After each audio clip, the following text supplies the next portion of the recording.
Today we have the 2018 Volvo V90. This vehicle has done just under 79,000 miles.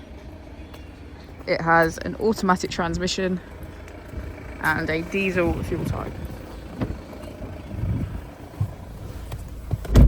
To the left of our steering wheel, we have cruise control as a feature, as well as automatic headlights.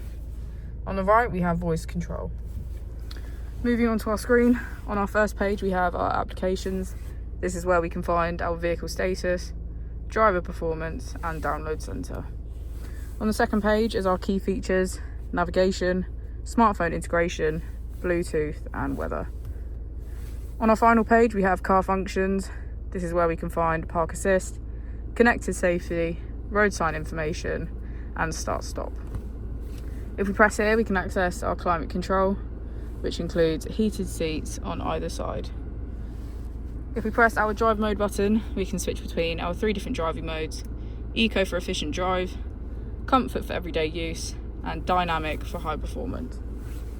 As we go into the back of the vehicle, we can see that all of our seats have a black leather trim.